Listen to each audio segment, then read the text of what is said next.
This is doctor Neelam Avtar Singh, homeopathy consultant. इस week हम बात कर रहे हैं 5 days 5 बिग डिजीजेस, उन प्रॉब्लम्स की, उन बीमारियों की जिनका होम्योपैथी में हम ठीक ढंग से सक्सेसफुली ट्रीटमेंट कर सकते हैं। और जितने भी पेशेंट्स हैं उनको होम्योपैथी को अडॉप्ट करना चाहिए इन सब बीमारियों को ठीक करने के लिए। बहुत डॉक्टर्स हैं जो इतनी सक्सेसफुल क्योर्स देते हैं। सो आज डे 5 है, आखिरी दिन है 5 days 5 बिग डिजीजेस का। आज हम बात करेंगे पीसीओडी एंड इनफर्टिलिटी। ये बहुत कॉमन प्रॉब्लम है आजकल बच्चों में, गर्ल्स में पीरियड्स इतने अपसेट हो जाते हैं कि 2-2 महीने नहीं आते, इरेगुलर हो जाते हैं, फ्लो बहुत कम हो जाता है, चेहरे पे बाल, अनवांटेड हेयर शुरू हो जाते हैं आने। और जब उनकी शादी होती है तो सबसे बड़ी प्रॉब्लम तब आती है जब इनफर्टिलिटी होती है और बच्चा पैदा नहीं होता। आज के टाइम में ये बहुत बड़ी प्रॉब्लम है। मुझे तो लगता है कि 30-40% गर्ल्स को आजकल ये प्रॉब्लम हो रही है। सो आज हम बात करेंगे पीसीओडी एंड इनफर्टिलिटी की। होता क्या है पीसीओडी में जिसके कारण इनफर्टिलिटी होती है? जो फॉलिकल्स ओवरीज प्रोड्यूस करती हैं वो मैच्योर नहीं होते। जब मैच्योर नहीं होते तो वो ओवुलेशन नहीं होता, रिलीज नहीं होते ढंग से, हेल्दी नहीं होते। अगर एग ही नहीं होगा या ओवुलेशन ही नहीं होगा तो फर्टिलिटी तो होगी ही नहीं।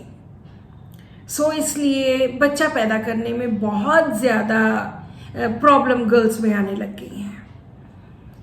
आज हम 2 केसेस की बात करेंगे जिन्होंने होम्योपैथी ली और होम्योपैथी से बिल्कुल ठीक होकर उनके बेबीज पैदा हुए।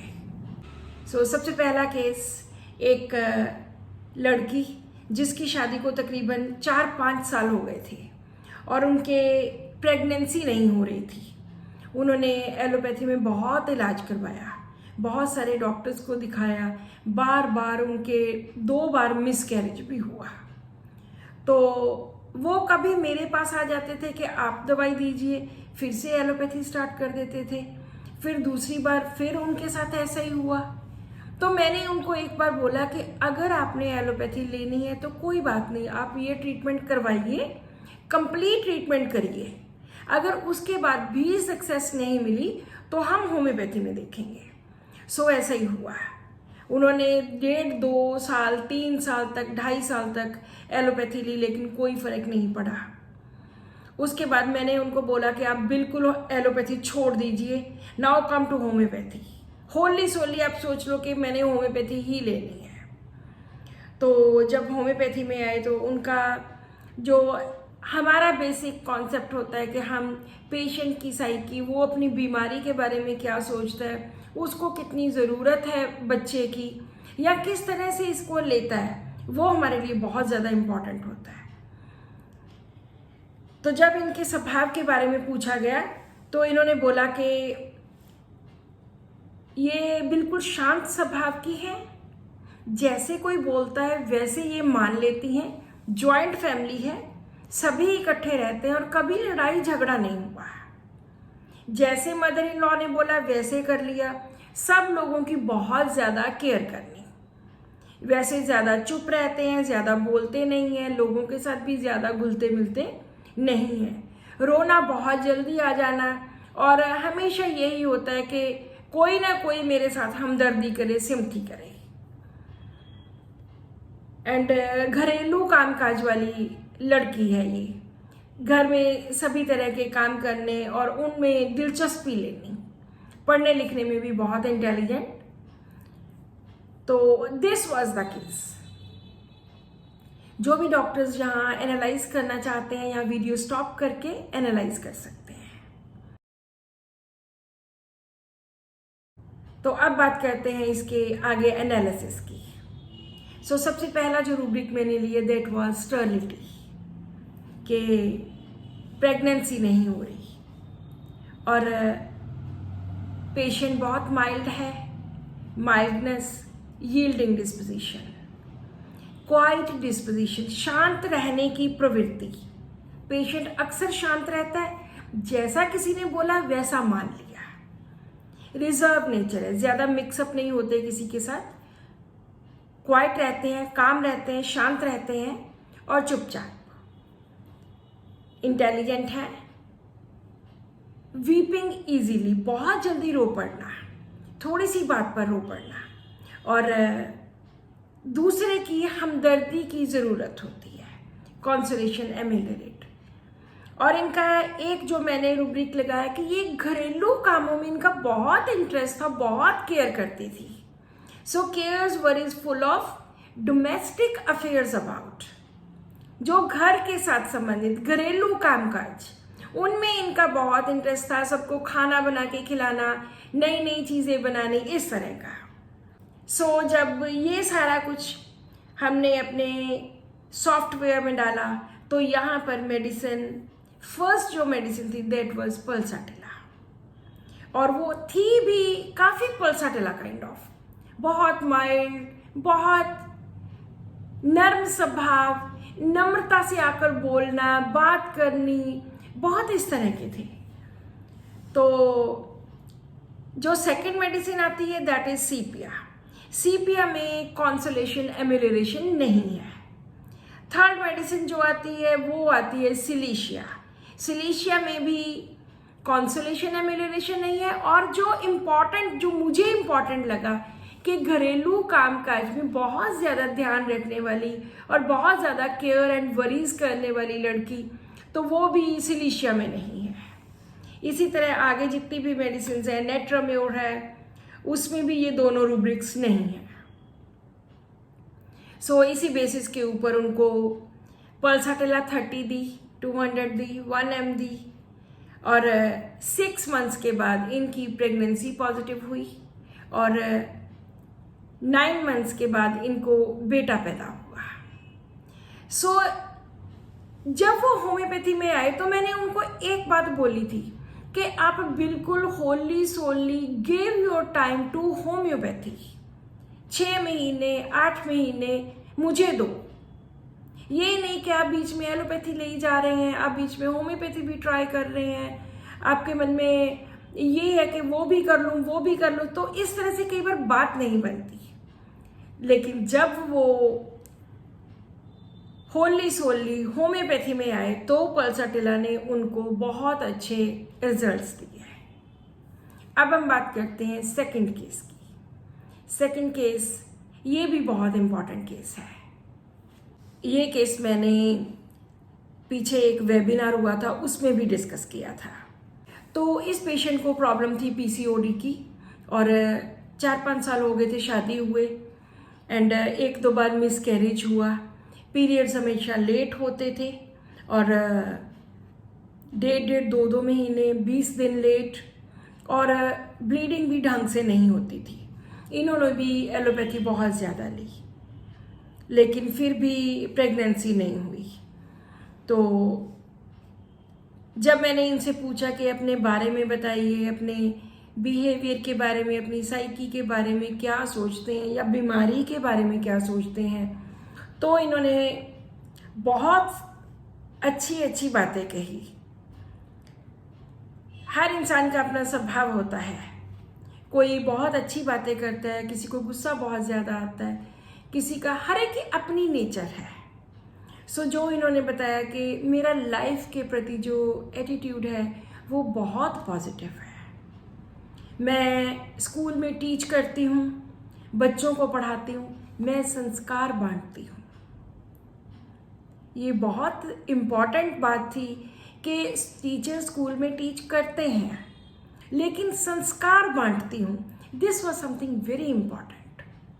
मैं बच्चों का प्रेरणा स्रोत हूँ, और बहुत जिंदा दिल इंसान हूँ, बहुत खुश रहती हूँ, और मैं नहीं चाहती कि मेरी वजह से कभी किसी को मन किसी का दुखी हो या कोई तंग हो।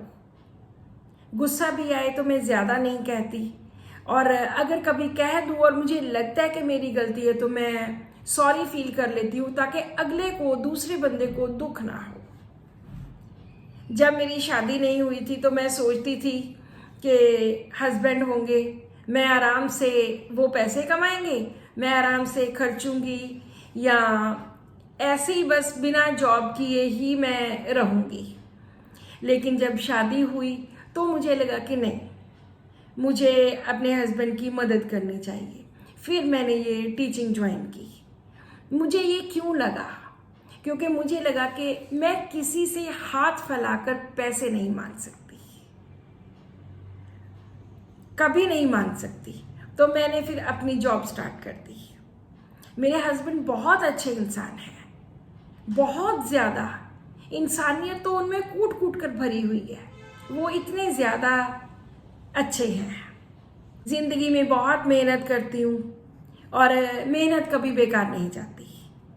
मुझे सिंगिंग का, डांसिंग का और बहुत ज़्यादा शौक है। और मैं स्कूल में बहुत एक इंटेलिजेंट स्टूडेंट रही हूँ, ब्रिलियंट स्टूडेंट रही हूँ। बहुत प्राइजेस भी मैंने काफ़ी चीज़ों में जीते हैं, डिबेट्स में, स्पीचेस में। और हर काम मुझे एक सिस्टम में करना, एक सिस्टमेटिक वे में करना अच्छा लगता है। मुझे घूमने फिरने का बहुत शौक है, काफ़ी जगह पर हम घूमे हैं। और गर्मी बहुत ज़्यादा लगती है। मुझे अपने घर को सजाने का, संवारने का, प्लांट्स का, इन चीज़ों का बहुत शौक है। जब भी मैं कोई काम करती हूँ तो मैं किसी भी काम में कोई कमी नहीं छोड़ती। पेंटिंग्स, ड्राइंग, कढ़ाई, बुनाई, सिलाई, ये सब कुछ मुझे आता है। ये केस था। ये सेकंड केस है जो डॉक्टर्स इस केस को भी एनालाइज करना चाहते हैं। यहाँ पर वीडियो स्टॉप करके आप एनालाइज कर सकते हैं।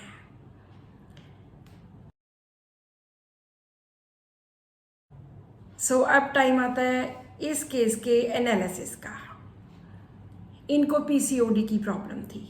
तो हमारा फर्स्ट रूब्रिक हुआ tumours, general ovaries, cyst.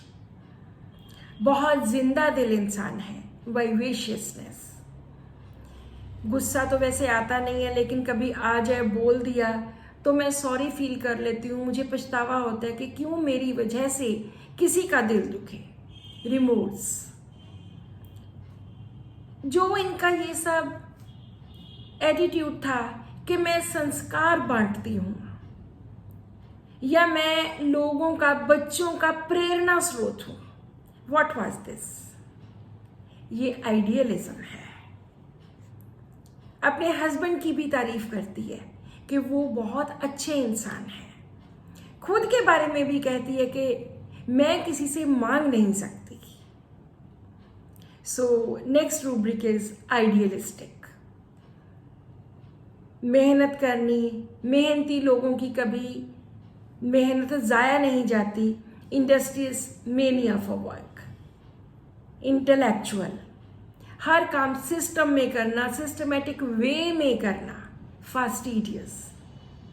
Singing, dancing desire, artistic aptitude and mildness. और एक उन्होंने बोला कि घूमने फिरने का बहुत शौक है, और उन्होंने मुझे 3-4 जगह बताई कि मैं वहां गई हूं, मैं वहां गई हूं। This was the case. जब मैंने ये सभी रूब्रिक्स अपने सॉफ्टवेयर में डाले तो यहाँ मेडिसिन आई प्लेटिना। और प्लेटिना का मुझे बहुत अच्छा एक्सपीरियंस है on the basis of idealism. Platina हमेशा अहंकार का भरा हुआ ही नहीं होता। प्लेटिना में आइडियलिज्म भी है, उसमें नम्रता भी है। इस केस में आइडियलिस्टिक जो मैंने लिया वो प्लेटिना का बहुत बड़ा एक रूप है। पहले भी मैंने ये रूब्रिक बहुत बार इस्तेमाल किया है और प्लेटिना दी है। अभी उनको प्लेटिना 2 महीने ही, 30 में दी, 200 में दी, अभी 2 टाइम्स ही दी थी। तो 3rd मंथ उनकी प्रेगनेंसी होगी, उन्होंने दवाई छोड़ दी। बहुत देर तक, 1 साल तक उनका कोई मैसेज नहीं आया, कोई दवाई नहीं चली। और उसके बाद फिर उन्होंने 1 साल के बाद बताया कि उनके बेबी पैदा हुआ है। और मैंने उनको पूछा कि पहले क्यों नहीं बताया, तो वो कहते कि हम चाहते थे कि अब सारा कुछ सक्सेसफुली हो जाए, उसके बाद ही हम बताएंगे। सो इस केस में only 2 doses of platina were given. इसका जो आगे डीडी करते हैं वो ऑरम है, जो सेकेंड मेडिसिन है। ऑरम में आइडियलिज्म नहीं है, आर्टिस्टिक एप्टीट्यूड नहीं है, डांसिंग नहीं है।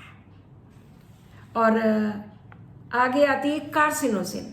कार्सिनोसिन में डांसिंग है, आर्टिस्टिक एप्टीट्यूड है, माइल्डनेस है, लेकिन आइडियलिस्टिक वो नहीं है। सो आइडियलिस्टिक तो किसी भी पहली 4-5 मेडिसिन में नहीं है। उसके आगे जो मेडिसिन आती है दैट इज इग्नेशिया। इग्नेशिया में fastidious and singing and artistic aptitude ये नहीं है। सो इस तरह से हम मेडिसिन को डिफ्रेंशिएट करके प्रॉपर सिलेक्शन करके दे सकते हैं। सो इन दोनों केसेस में बहुत अच्छे रिजल्ट्स मिले। एंड ऐसे बहुत सारे केसेस हैं जिनमें हमें होम्योपैथी में बहुत सक्सेसफुल ट्रीटमेंट्स हैं, बहुत सक्सेसफुल क्योर्स मिलती हैं। अगर आपको या किसी आपके फैमिली मेंबर को ऐसी प्रॉब्लम है तो गो फॉर होम्योपैथी और टाइम दीजिए होम्योपैथी को। होम्योपैथी में कई बार हमें 6 महीने, 8 महीने, साल भी लग सकता है, क्योंकि ये डिपेंड करता है कि आपका इंटरनल सिस्टम, आपके हॉर्मोन्स कितने ज़्यादा डिस्टर्ब्ड हैं। सो इसलिए अगर आपको ऐसी प्रॉब्लम है तो आप होम्योपैथी में आ सकते हैं। नो डाउट एलोपैथी में IVF है, लेकिन उसमें पैसे बहुत ज़्यादा लगते हैं, तो बहुत सारे लोग हैं जो पैसे इतने ज़्यादा पे नहीं कर सकते। So this is all in today's video. आज ये हमारा 5th डे है और इन 5 दिनों में हमने डिफरेंट डिजीज़ के बारे में और उनके कुछ केस स्टडी किए। Subscribe to my channel, share this video with your family and friends, and thank you so much for watching this video and keep watching my videos. Thank you.